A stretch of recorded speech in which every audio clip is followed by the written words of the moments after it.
That's what she said.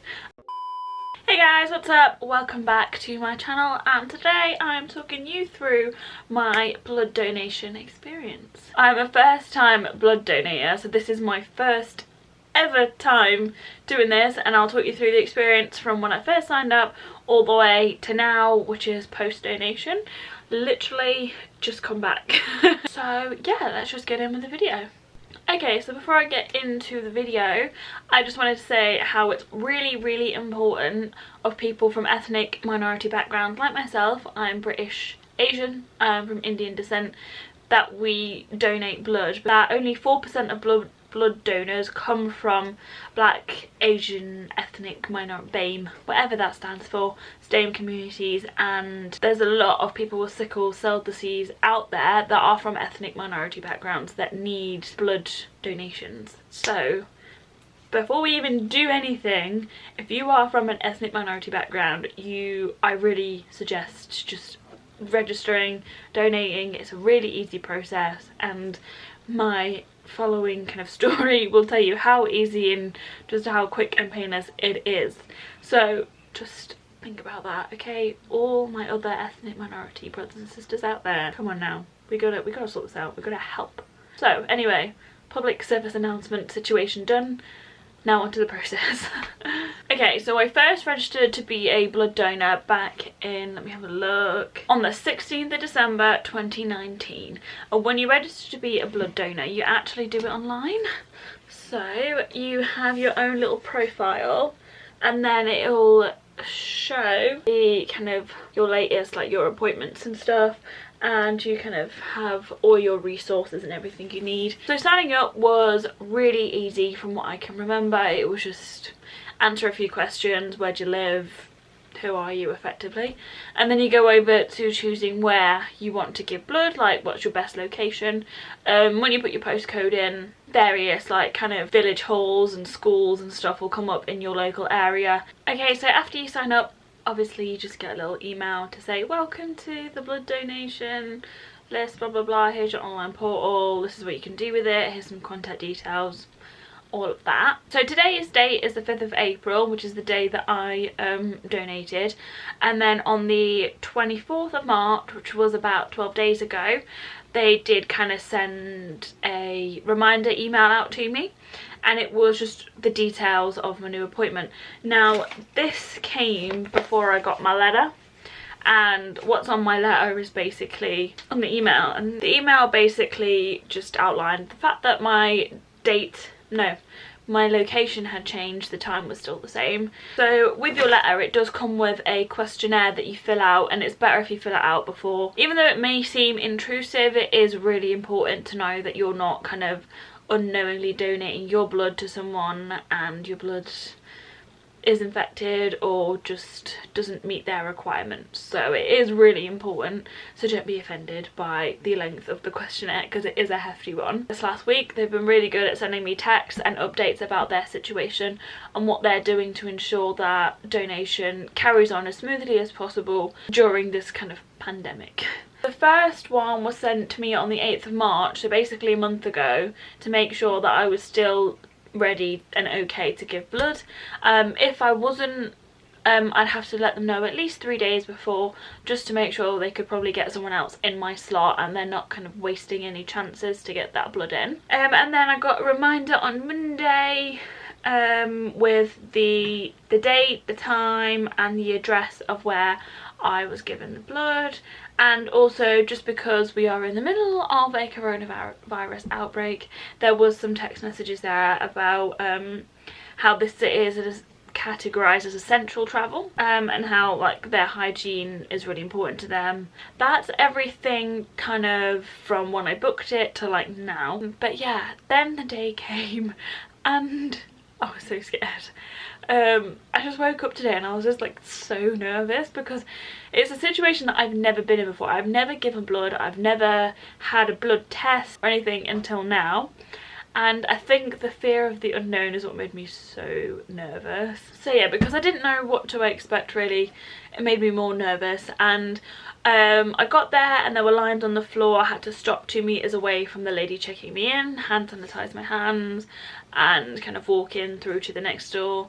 The first lady asked me some questions about my health to make sure that I didn't have a temperature or any cold symptoms or be around anyone that had a confirmed case of COVID-19. And then I don't know if, obviously this won't be as kind of strict and strenuous if you were to donate not in this sort of pandemic circumstances. These are measures that they have taken to ensure that everyone stays safe and healthy while also doing a good thing. So yeah, then I went over to the other lady through the door. Again, I was stood 2 meters away from her, and she passed me a booklet through with all kind of what to expect today, what to do, kind of a final warning to be like, if you've experienced any of these symptoms, don't donate. Just a little booklet really of what to expect and what to do when you get home. And it's at that time too that if you haven't filled out your questionnaire that you were posted, you would fill that out. And then they encourage you to take a tall glass of water as well before you donate. So then I was just sat on the chairs waiting, and then a nurse, I think they're nurses, I don't know, a professional will come and collect you, call your name out, and you kind of go and follow them into a little screening area that's kind of cordoned off by material. They just ask you various questions, just kind of like, have you understood the questionnaire, have you filled it out yourself? And then what they do as well is also test your blood for your hemoglobin levels. So they'll give you a prick on your finger, which hurts more than the needle going into your arm, I have to say. Yeah, and then they just squeeze it out and test it right there and then, to make sure that your levels are kind of all good and you've got enough hemoglobin in your blood to donate. So then your professional would take you through to you'll be sat, and it's just this weird bucket-y type, like a dentist chair. So they put your blood pressure cuff around your arm, and while they do so they ask you to like squeeze your fist, and then that will show as to if you have a good vein. And I have to say I excelled in the vein department. So yeah, and then I think they give you another laminated piece of paper to kind of talk you through exercises and stuff that you can do while you're sat down to make sure your blood pressure stays consistent. So you're like squeezing your palm and stuff, and like moving your legs up and down and squeezing your butt. They kind of set everything up while you're reading it, and I was terrified at this point. I think it was because I just wasn't sure how the needle was going to feel inside of me, and I was just really scared. And make sure you've got like something where it's like really easy access. I know it's kind of pretty self-explanatory. Try and avoid maybe wearing a sweatshirt that, even though you can roll up, will make your arm really tight.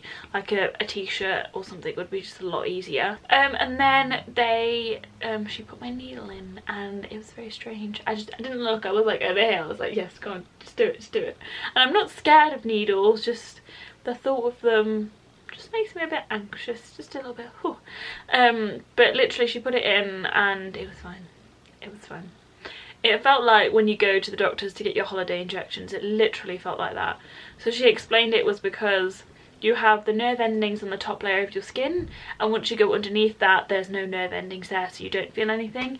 And it was so strange. But then when it was in, it was just like I had a needle in my arm, but I couldn't feel the needle in my arm. It was really weird. And what they have is actually a machine, and it will beep once the blood's finished taking. The machine's just there, and I would just kind of sit there doing my little hand pulses and kicking my legs and stuff. But then I looked at my arm and I could just see the fact that I had a needle in my arm and I couldn't feel it, and it was the strangest thing. Yeah, you can't feel it. Once it's in, you can't feel it. You're not meant to really feel it. If it feels uncomfortable, then you're meant to tell them, because they can adjust tape and stuff like that, and that should probably adjust that discomfort.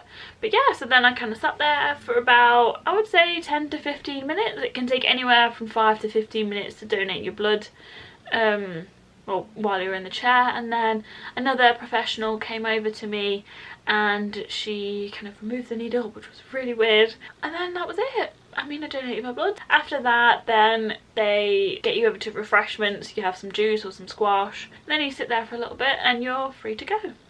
So it's actually a really simple and painless and easy process. I was so surprised. I don't know, I just thought the whole concept was really intimidating to me, and I I just don't know why I made it into this massive thing. So yeah, overall, honestly, I'm so excited to just get donating again. So yeah, this is the end of my video. Next time maybe I'll actually vlog it with like clips and stuff in it, but it was my first time. I didn't want to like, you know, get my phone out and be like, hey, I'm a YouTuber. It's just weird. Just weird, isn't it? But yeah, this is it for today's video. I hope you guys enjoyed.